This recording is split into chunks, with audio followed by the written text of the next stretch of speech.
நான் தான் உங்கள் நந்தினி அஃபீஷியல். இன்றைக்கி என்ன வீடியோனா, இட்லிக்கு பூரி, தோசை இதுக்கான ரெசிபி தான் பார்க்க போகிறோம். என்னென்னா யூனிவர்சல் சட்னி செய்ய போகிறோம். வாங்க எப்படி செய்யணும்னு பார்க்கலாம். இது வந்து பேச்சுலருக்கு ஈஸியாக இருக்கும். ஒரு 10 செகண்ட்லேயே செஞ்சிடலாம். ரொம்ப ஈஸியானது தான். வாங்க எப்படி செய்யலான்னு பார்க்கலாம் வாங்க.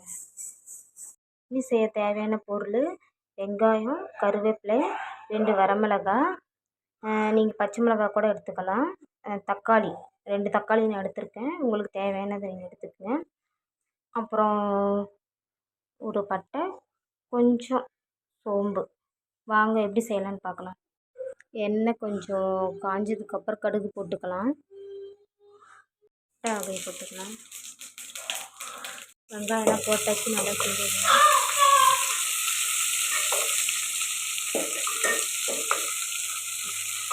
நல்லா ப்ரௌன் கலரில் வந்ததும் தக்காளி போடணும். முக்கியமான பொருளே இதுதாங்க. பொட்டுக்கடலை நல்லா அரைச்சி வச்சுக்கணும். 2 கைப்பிடி அளவுக்கு பொட்டுக்கடலை மட்டும்தான், தேங்காய் கிடையாது. இந்த பொட்டுக்கடலை வச்சு தான் இந்த சட்னியை நம்ம செய்ய போகிறோம். தக்காளி போட்டுக்கலாம்.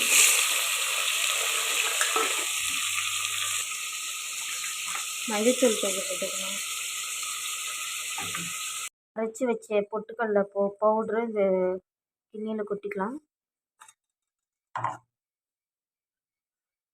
இதில் தண்ணி ஊற்றி நல்லா கரைச்சிக்கணும், கட்டி இல்லாமல். பொட்டுக்கடலை தண்ணி மாதிரி நல்லா இந்த அளவுக்கு கரைச்சி எடுத்துக்கணும். நல்லா வெந்துக்கிச்சு, குழஞ்சிச்சு. இப்போ மிளகாத்தூள் போட்டுக்கலாம், காரத்துக்கு ஏற்ற மாதிரி. சாம்பார் பொடி போட்டுக்கலாம்.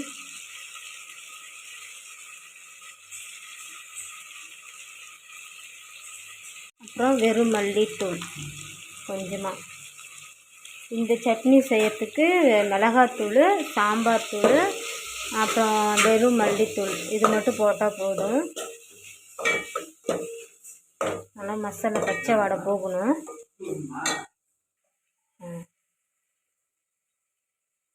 இந்த கரைச்சி வச்சதை இப்போ நம்ம வடிகட்டி ஊற்றணும். இந்த குழம்புல கரைச்சி வச்ச இந்த பொட்டுக்கடலையை வடிகட்டி ஊற்றணும். பொட்டுக்கடலை ஊற்றணும். இந்த பொட்டுக்கடலை நல்லா வடிகட்டி நல்லா கரைச்சினது நல்லா வடிகட்டி நீங்கள் ஊற்றிக்கணும். ஊற்றிட்டு கொஞ்சம் தண்ணி எக்ஸ்ட்ராவே சேர்த்துக்குங்க. அப்படின்னா தான் கொதிக்க நல்லா தடிமனமாக நல்லா கெட்டியாயிரும். பொட்டுக்கடலை சேர்த்துருக்கல, நல்லா கெட்டியாயிரும். நல்லா இப்போ கொதிக்கட்டும். உப்பு சேர்த்து நல்லா கொதிக்க வைக்கணும். கொஞ்சம் மல்லி இலை போட்டாச்சு. இப்போ கொதிக்க ஆரம்பிக்குது. உப்பு கொஞ்சம் சேர்த்தாச்சு. நல்லா கொதிக்கும் போது கொதிக்க சட்னி வந்து இதாகிடும். என்னடா சட்னி வைக்கிறேன்ட்டு குழம்பு வைக்கிறேன்னு பார்க்காதீங்க. கொதிக்க நல்லா தடிமனமாக ஆயிரும். ஏன்னா பொட்டுக்கடலை சேர்த்ததுனால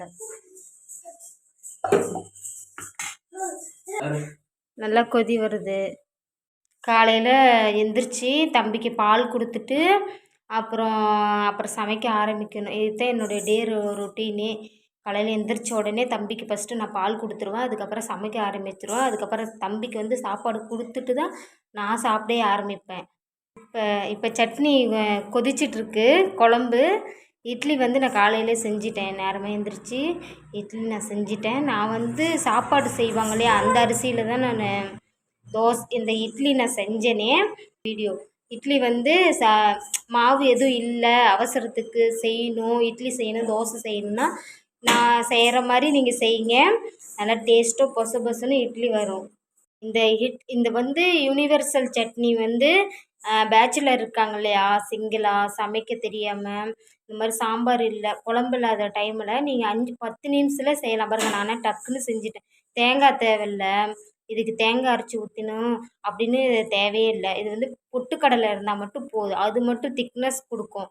அந்த பொட்டுக்கடலை வச்சு நான் இப்போ ஒரு டிஷ் செஞ்சுருக்கேன். ஃபஸ்ட் டைம் செய்கிறேன். நான் இதுக்கு முன்னாடி நான் செஞ்சது கிடையாது, ஃபஸ்ட் டைம் செய்கிறேன்.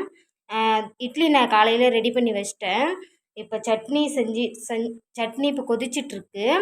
அடுத்ததாக சாப்பாடும் ரெடி. சட்னி ரெடி ஆனதுக்கப்புறம் சட்னி ரெடி ஆனதுக்கப்புறம் அதுக்கப்புறம் அப்புக்கு சாப்பாடு கொடுத்துட்டு தான் நான் சாப்பிடுவேன். ஏன்னா நான் எப்பயுமே ஃபஸ்ட்டு பையனுக்கு மட்டும்தான் சாப்பாடு ஃபஸ்ட்டு கொடுத்துட்டு அதுக்கப்புறம் தான் நான் லேட்டானாலும் பரவாயில்ல நான் சாப்பிடுவேன். அப்புறம் நல்லா வேர்த்து ஊற்றுது. இவ்வளோ நேரம் பவர் இல்லை.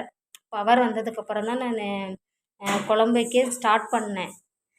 ஓகே, நான் இப்போ சாப்பாடு ரெடி ஆகிடுச்சி. குழம்பு ரெடி ஆனதும் நான் உங்களுக்கு எப்படி இருக்குன்னு நான் காட்டுறேன். Okay friends, universal chutney ready. பார்த்தீங்களா திக்னஸ்ஸாக இருக்கா? அடுத்து இட்லி. இட்லி பாருங்கள் எவ்வளோ சாஃப்டாக இருக்குங்களா, பூ மாதிரி இருக்குது. இட்லி நல்லா டேஸ்ட்டாக இருக்குது சட்னியோடு சாப்பிட்டா.